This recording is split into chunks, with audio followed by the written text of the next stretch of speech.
As my friend here, Jim Records, we're the old guys here, and we've experienced enough crashes in our lifetime. But what Jim says is quite accurate, is the next crash is basically an avalanche waiting for the last snowflake. And since 2008, all they've been doing is piling more debt onto the mountainside, and they're just waiting for the next snowflake to hit. And it's going to be the biggest in world history. I thought COVID was it, but they just added more debt onto the avalanche site. Yeah, and continue to print, and we've seen kind of concerns about how we get out of that debt pile. And it sounds like you're leaning into Bitcoin and gold. We've heard a lot of traditional investors leaning into Bitcoin as a hedge. Kevin O'Leary as well noted he's got, 3% in his portfolio. How large of a portfolio position is it for you, though, and how large should it be for maybe the average investor watching this to protect themselves? Well, let me give you the macro, because everybody goes micro on me. This here is a $10 million Zimbabwe dollar. This is the US dollar. If you're waiting for the US dollar to become 10 million, that's not that intelligent, but that's what they teach you to do in school, is go to school and get a job and work for this garbage. And this here is $2,000 worth of gold in one concentrated form. And this here is a US silver eagle. That's about $25. So I just compared this garbage here to what gold, silver, and Bitcoin is. So in one of my tweets, I said I'm waiting for Bitcoin to hit 24. I entered at 9, and I'm still in the money, and I'm very happy it's coming down so I can buy more. Simple. Yeah, I guess the question is those people who maybe didn't get in, right? Or maybe got in at the all-time highs we saw at 62,000.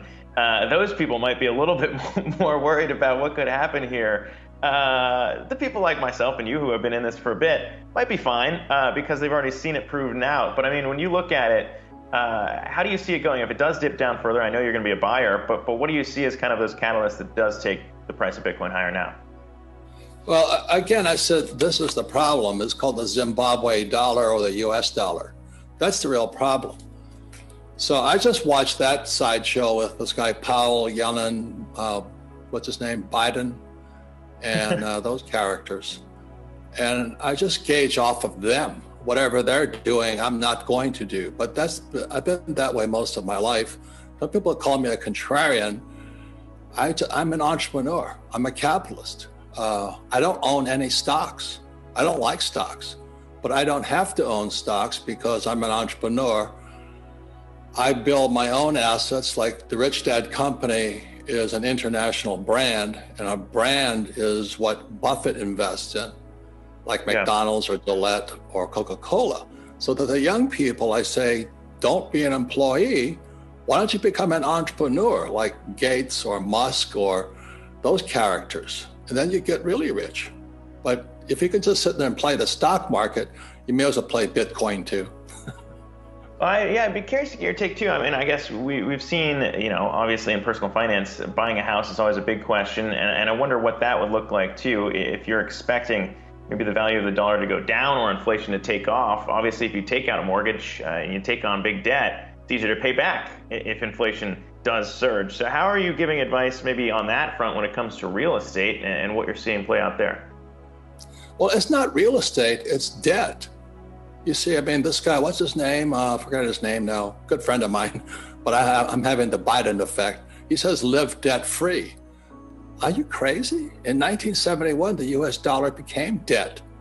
So every time I have a chance to buy real estate, I borrow as much money as I can.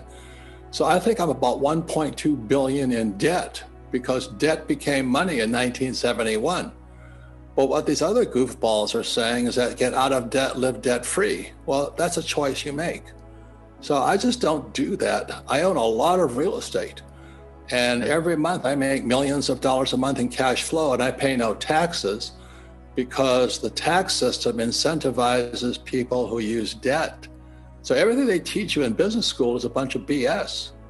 The real guys like Trump, I know Trump's not popular, but he's a good friend of mine, and we're in debt up to our eyeballs and we pay no taxes. So that's what we teach, and it's different than everybody else. I'm not saying having a stock portfolio is right or wrong, but there's other alternatives you can do. Just open your eyes and see how the rich are really getting richer. Yeah, especially if you believe in kind of the inflation picture that you see coming here, or the big market crash coming as you see it here. But there is one point that I guess maybe people have been looking at too, and the idea of a central bank digital currency potentially coming out and what that might mean for cryptocurrencies out there. And of course, wouldn't necessarily solve the problem of governments and the way that they interact with their own currencies there. So how do you see maybe a bad digital dollar coming out? Chinese obviously working on their own central bank digital currency right now. How do you see that impacting the crypto market? Well, I think that's the most important question you could ask today. Everybody should be asking. It's just not if, it's just when does the yuan become crypto, when the dollar become crypto, or the Fed coin? And then what will that do to the banking system? I hear all kinds of wild predictions. I'm not saying they're right or wrong, but I just keep an open mind. The same with Bitcoin. When it was 20,000 and FOMO, everybody was afraid of missing out. I just waited till it crashed. So as soon as the Fed coin comes out, I'm going to wait for the next crash. And the next crash may be all those banks that you guys are advertising as handing out dividend checks right now. One prediction I hear is that when the Fed coin comes out, you don't need Wells Fargo, you don't need Bank of America, you don't need Goldman Sachs anymore, because we'll be completely communist. We'll be 100% central banking, central planned economy. So that's what I'm watching right now. And I don't know which way it's going to go, but I think we'd all better pay attention to what happens when the Fed coin comes out. Yeah, and we've seen, just to wrap up here, I mean, we've seen some bold calls before, world's largest crash in history. I'm going to classify that as pretty bold. But if you can hone in on maybe what it looks like, the timeline of it, how quickly you're expecting something like that to happen, if you are expecting runaway inflation or the crash. I mean, how big are we talking to be the world's biggest, and how quickly? Well, that's another speculation. Is it inflation or deflation? I think it's deflation, because you just can't keep printing money when it crashes. But I'm prepared to go either way. The thing I say to young people, because Yahoo is for young people, I would say be an entrepreneur, be a capitalist, and build a business that does well in crashes, booms or busts.